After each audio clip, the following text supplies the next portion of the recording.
नमस्कार। आज हम कैलेंडर में 8 जुलाई की तारीख पर थोड़ी गहराई से नजर डाल रहे हैं। जी हाँ, इस एक दिन में इतिहास की कई परतें छुपी हैं। बिल्कुल, हमारे पास कुछ दिलचस्प घटनाएं और व्यक्तित्व हैं इस दिन से जुड़े हुए।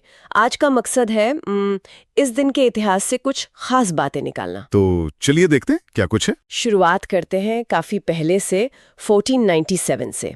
इसी दिन वो वास्को ड गामा लिस्बन से निकले थे। हाँ, भारत के लिए। जी, भारत के लिए।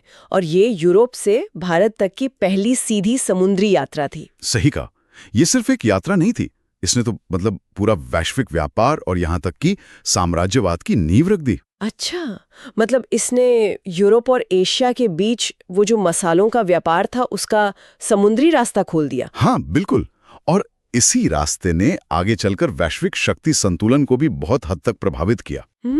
सोचने वाली बात है, एक यात्रा और इतना बड़ा असर। जी चलिए अब थोड़ा आगे आते हैं, लगभग 400 साल बाद 1889 में। हाँ। इसी 8 जुलाई को वॉल स्ट्रीट जर्नल उसका पहला अंक छपा था। ओह, वॉल स्ट्रीट जर्नल।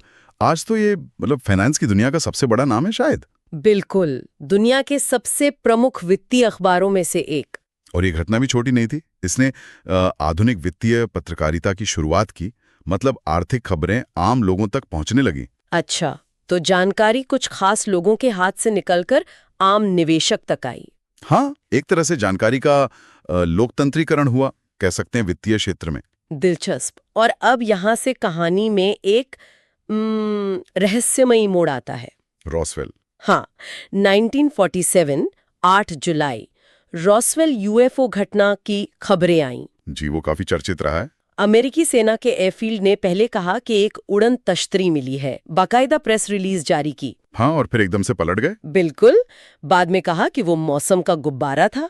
इसने तो जैसे यूएफओ कॉन्स्पिरेसी थ्योरीज की बाढ़ ला दी। सही कहा, रॉसवेल एक क्लासिक उदाहरण है कि कैसे सरकारी बयान भी शक के दायरे में आ सकता है। और कैसे वो एक लोक कथा जैसा बन जाता है ना? बिल्कुल, और उसका असर आज तक दिखता है। ये सरकारी सूचना और जनता के विश्वास के बीच की खाई को दिखाता है। अच्छा, इसी दिन कुछ जाने माने लोगों का जन्मदिन भी है। हाँ, कौन? 1839 में John D Rockefeller, standard oil वाले। अरे वाह, इतिहास के सबसे अमीर लोगों में से एक। जी, और 1838 में फर्डिनांड वॉन जेपलिन। जेपलिन, वो हवाई जहाज वाले। हाँ, जेपलिन हवाई पोत के आविष्कारक। कमाल है, एक ही दिन रॉकफेलर और जेपलिन दोनों ही अपने अपने फील्ड के महारथी।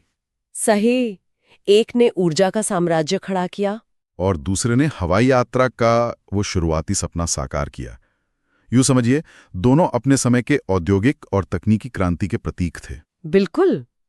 अच्छा, अब हाल के इतिहास की बात करें तो 1997 में जी, इसी दिन नाटो ने चेक गणराज्य, हंगरी और पोलैंड को संगठन में शामिल होने का न्योता दिया था।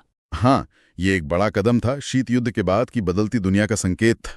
यूरोप की राजनीति में एक बड़ा बदलाव। जी हाँ, पूर्वी यूरोप में पश्चिमी प्रभाव का विस्तार था। ये वैश्विक समीकरण बदले इससे। और फिर एक और अहम घटना 2011 में। 2011, हाँ, स्पेस शटल अटलांटिस। बिल्कुल, अटलांटिस ने अपना आखिरी मिशन STS-135 इसी दिन लॉन्च किया था। और इसी के साथ नासा का वो 30 साल लंबा स्पेस शटल प्रोग्राम खत्म हो गया। तो एक युग का अंत कह सकते हैं अंतरिक्ष अन्वेषण में। हाँ, एक अध्याय पूरा हुआ। तो अगर हम देखें, 8 जुलाई की तारीख में खोज है वास्को ड गामा, वित्त है वॉल स्ट्रीट जर्नल, रहस्य है रॉसवेल, और बड़े बदलाव भी हैं, जैसे नाटो का विस्तार, स्पेस शटल का अंत। और हाँ, एक और बात, 1994 में इसी दिन उत्तर कोरिया के नेता किम इल सुंग की मृत्यु भी हुई थी। जी हाँ, वो भी एक महत्वपूर्ण घटना थी उस क्षेत्र के लिए। तो कुल मिलाकर ये तारीख कई अलग अलग धागों को एक साथ पिरोती है। बिल्कुल,